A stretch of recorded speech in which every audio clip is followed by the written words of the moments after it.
Hey guys, this is Casual Sports Review, and today I'm bringing you a somewhat nostalgic review of the Nike T90 Shoot 3, which was my first ever branded futsal shoe. I still remember my brother buying these for me. I felt so guilty that day that he had to fork over more than 200 ringgit for these, and telling me that he had never paid that price for a pair of futsal shoes. The reason I felt guilty was that the store had the same model with a discounted price, but I hated that colorway and preferred these much more, which is at the time the latest colorway. My brother was really pissed at me that day.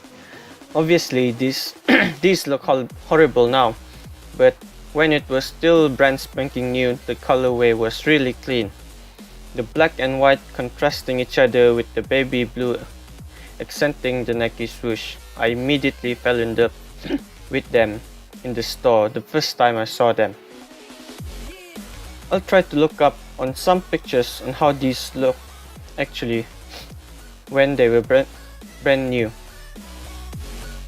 Well, although the upper was a synthetic and is still a synthetic, it felt as soft as butter after some break-in time, and it provided a sort of leather feel on the lateral side of the foot.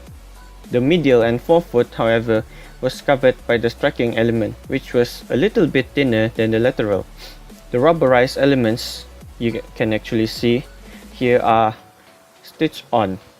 The way that they implemented the upper in such a way provided a very unique feel that you get the soft touch of a synthetic leather on the outside and the pinging sensation when you strike the ball on the inside of your foot. The rubber elements on this don't give you a grippy sensation on the ball, but the way they're placed really gives the impression that your shot power increases. And I say impression because no shoe actually increases shooting power. Anyway, even the position of the laces help you get the cleanest strike possible when shooting. And because these are the second or third takedown model, they don't feature the excessive rubber fins that you would normally find on the higher end models, giving you somewhat of a more barefoot feel compared to its bigger brothers. Now you might think that the rubber cushion on these aren't very good, but these provided ample cushioning for me and for most average type players. It's not too thick until you'll feel unstable running in them, but it's not too thin either for a low to ground feel. It doesn't compress too much, providing great responsive feedback on those hard stops and cuts.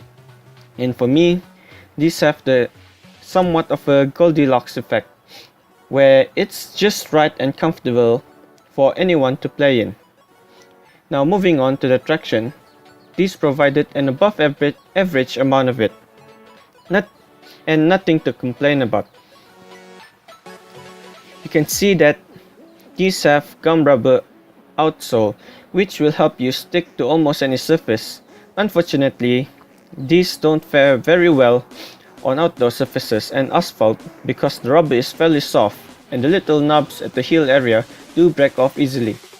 That brings me to what I'm mostly disappointed about this shoe: the durability. These don't age very well, and while you can argue that most football or futsal shoes aren't supposed to, I've played in a lot of futsal shoes that have stood the test of time and wear much better than these. These are one of the few shoes that I've worn to have the sole separate like this. Maybe it was the glue or something, but even after I've had these re-glued and re-stitched, they would still fall apart. Now I'm not saying that these fell apart in just a matter of months. No, what I'm saying is that after a year or so, these were completely unusable. Again, I've worn a lot of shoes until I had a hole in the sole. While you can still see the traction pattern on these is still very visible. Well, apart from the heel though. But for whatever reason, the sole separation just had to be an issue. Now wrapping this up, I really love this, not just for nostalgic reasons, but also for the performance elements it provided. If I had the chance, I'd buy multiple pairs of this. I don't care about the sole separating, I'll just enjoy them while they last. These were that good looking, comfortable, and enjoyable for me to play in. Moreover, you don't see a lot of this type of shoe nowadays, with big striking zones being rubberized and all.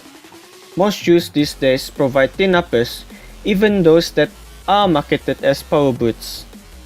Lines like the T90, Predator, Powercat have all vanished, while the Mizuno Entice is still trying to help the power boot concept stay relevant.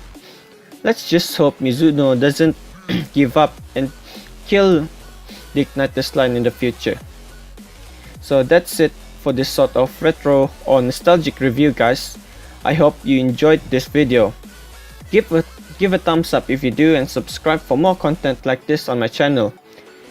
And you guys can comment down below and tell me what are some of your older shoes that you really enjoyed wearing. Once again, thanks for watching and have a good one.